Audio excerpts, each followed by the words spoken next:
Hi, welcome to my YouTube channel, Nurse Elevate, a channel where I help nurses and healthcare professionals to gain speed in their career and help them to progress, steadily and consistently in their profession.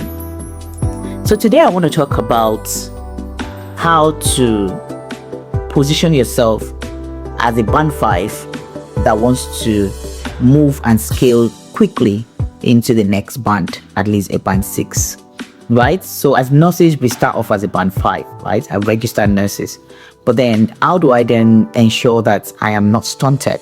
I am able to progress, consistently to the next band, which is band 6.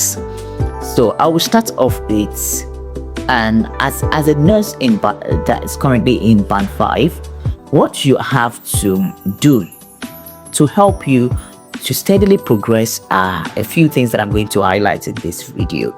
So the first thing is, the moment you get in as a band 5, I want you to get involved. Now, what do I mean by get involved? I want you to ensure that whenever things are happening or whenever a situation arises in your ward or your units, you are part of the decision makers. So for instance, we're having monthly meetings, they're having staff well-being, show that they are doing, anything within the ward and some sort of activities or events. Get involved, be part of the decision makers, be part of, let your voice, be in that seminar, webinar, event, or whatever it is that they are doing. Participate, give your own take into those conversations. Be involved in it, so because then that first of all helps you to build your sense of belonging. Do you see? It helps you to gain confidence and ground in that particular ward and units. The second thing I would say is obviously to identify areas where you feel like things are not working effectively in that space. So for instance, now if peradventure you are a nurse in a gastro ward and you realize that an NG tube failed or got into the wrong site from during the practice, what you can do as a nurse that wants to really quickly scale is to begin to identify learnings and lessons from that incident and then convert it into an educational resources and put it out there. So you can share it during your safety order, or you can put it on an education board and say, this is what we are learning today. From the incident that has happened, we are going to learn how to correctly monitor an NG tube. Who needs to monitor it, when to escalate, and how to identify when it's going wrong. Do you see? So being able to prefer solutions when problem arise on your ward is not just about you trying to show off your intellectual skills, but it's also about positioning yourself as a thought leader, as a solutionist, as someone who would truly care for the progress of that ward. And that's actually is a way of building your portfolio, because you are amassing weight over your skills and experiences, which will allot you good, especially during your interview. And I will share more about interview tips for band 6 roles from the band 5, so stay tuned on that as well. Another thing I want you to do also is to identify links that you can become a role model in. Now on the world we have different links. We have links for medication, we have links for ANTT, links for BLS, links for moving and handling, links for food and hydration. We have links for the different aspects of nursing care, right?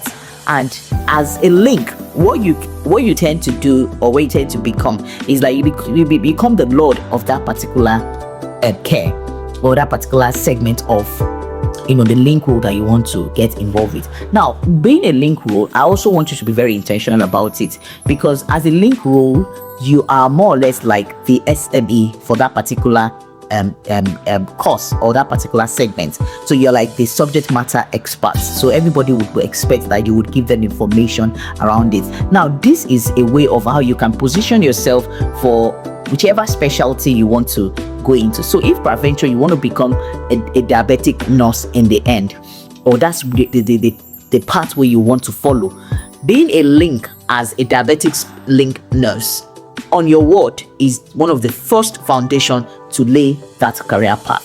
So identify the link that is in alignment to what you intend to become as you go along in your career journey.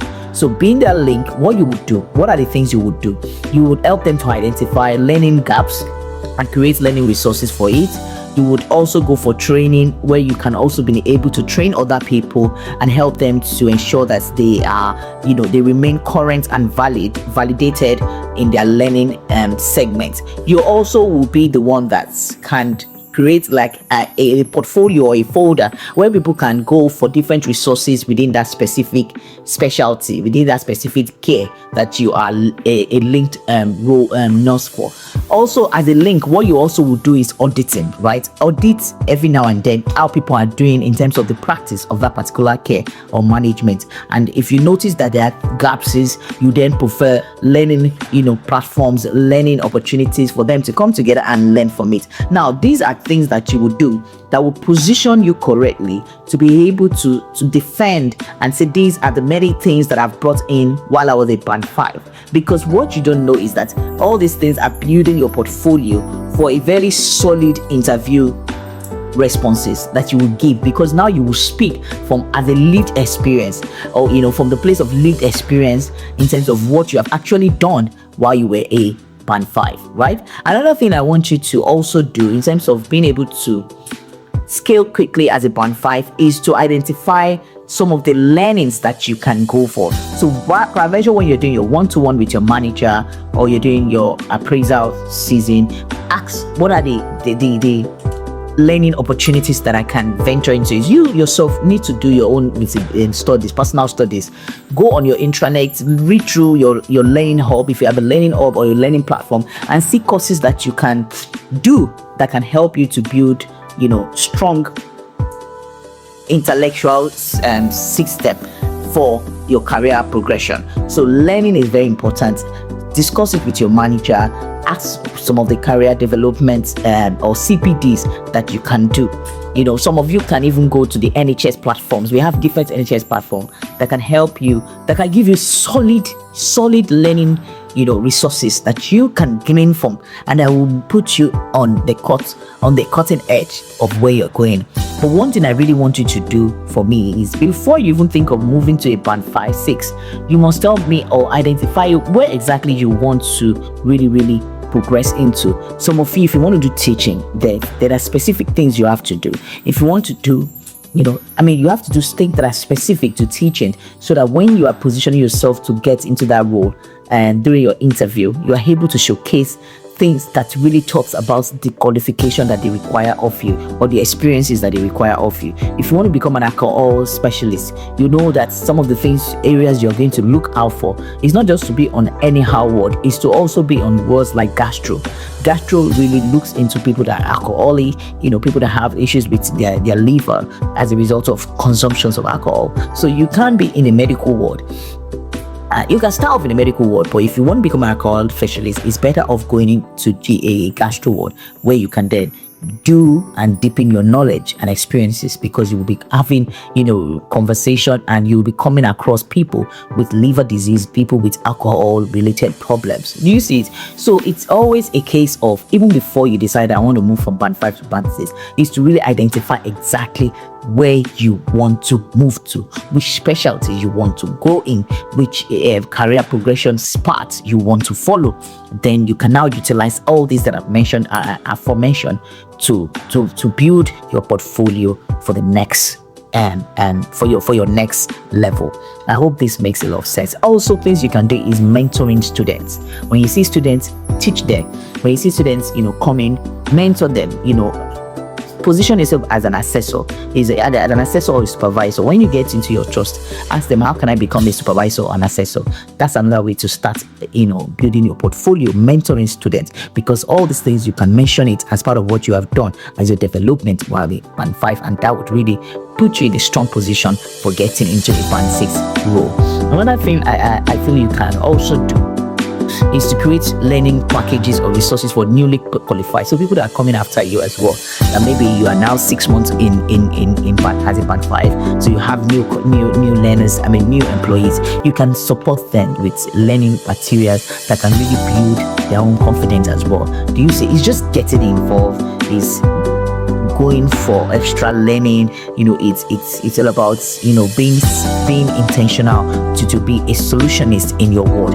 I think all that put together would really help you to build a strong portfolio for you to be awarded as for you to get into a band 6 role quickly and faster. I hope this has been helpful. If you have any other thing you want me to talk about, please drop it in the comments, and I would make you to do more research on it and tell you more about it. Thank you once again. Please like, share and subscribe, and I will see you again.